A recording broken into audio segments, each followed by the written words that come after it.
गंगा के तट पर परिचिते कथाम वक्तुम सवायाम संस्थिते सुखे सुधा कुंभम गृहीत्वैवा देवास्तत्र समागमन।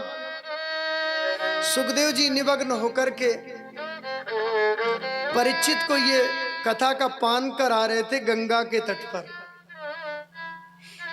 स्वर्ग के देवता अमृत का घड़ा लेकर के आ गए, बीच में रख दिया और तपाक से बोले, ये कथामृत का पान हमें करा दो और सुधामृत अमृत का पान परीक्षित को करा दो। हमने सुना है 7वें दिन इनको जाना है और 7वें दिन जिसका गारंटी खत्म होने वाली है, स्वर्ग का अमृत पिला दो तो ये अमर हो जाएंगे। ये भागवतामृत का पान हमें करा दो। सुखदेव जी टुकुर टुकुर देख रहे थे, वाह ये स्वर्ग के देवता हैं। और स्वर्ग के देवता आज बिना बुलाए बिना आवाहन किए दौड़े भागे चले आए। कितने वैदिक मंत्रों से आवाहन करना पड़ता तब भी शकल तक नहीं दिखाते। आज बिना बुलाए आ गए हैं और वो भी स्वर्ग की जो बहुमूल्य वस्तु जो अमृत है वो भी साथ में लेकर के आए। पूरा घड़ा रख दिया, पी लो, इनको पिला दो। और ये देवता कभी घाटे का सौदा नहीं करते हैं? यदि ये प्रणाम भी करेंगे तो उसमें भी स्वार्थ होगा। अरे और तो छोड़ दो, ये ददीची बाबा को महात्मा को प्रणाम करने गए, ददीची महात्मा को प्रणाम किया और प्रणाम के बदले में उनकी हड्डियां ही लेकर के आ गए। ये देवता बड़े स्वार्थी है, बड़े ठगिया, लगता है कुछ गड़बड़ है।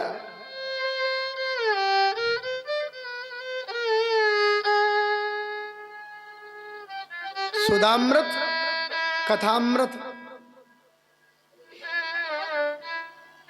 सुखदेव जी कहते हैं, यदि तुम श्रोता बनकर के आते तो मैं तुम्हें कथा जरूर सुनाता। तुम श्रोता बनकर के नहीं आए, तुम तो सौदागर बनकर के आए हो। बड़ा ध्यान देना। क्या भागवत की बराबरी, ज्ञान की बराबरी कोई कर सकता है? दुनिया का कितना भी धन तौल दो, इस धन की बराबरी कोई नहीं कर सकता है। बोलो जय श्री कृष्ण। अरे जोर से बोलो ना, बोलो जय श्री कृष्ण। धीरे काहे को बोल रहे? जय श्री कृष्ण धीरे से कर लेते।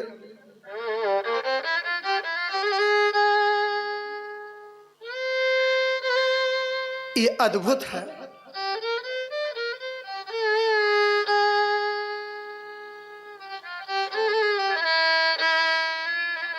इसकी कोई कीमत दे नहीं सकता, अमूल्य है। हमारे पास भी लोग आते हैं, महाराज मुझे कथा करवानी है, क्या देना होगा? हम कहते हैं यहां सौदा नहीं होता है, यहां सिर्फ एक बार बोला जाता है। सौदा जहां व्यापार होता है वहां सौदा होता है। वही सुखदेव यहां पर कह रहे हैं, बड़ी संगति। सुखदेव कह रहे हैं कि क्वक कथा क्वक कचा लोके क्वक काचा क्वक मणिर्मान। क्वक कथा क्वक सुधा क्वक कथा लोके क्वक काचा क्वक मणिर्मान। ब्रह्म रातो विचार्य एवं तदा देवान जहासा। कहां कांच और कहां मणि? कांच और मणि की बराबरी कैसे हो सकती है? कोई कांच का टुकड़ा लेकर के कोई ज्वेलर्स के पास जाए और मणि से उसकी तुलना करे तो कैसे हो सकता है? अरे भाई, अदला बदली भी बराबर की वस्तु में होती है। और कांच और मणि की तो कोई तुलना नहीं।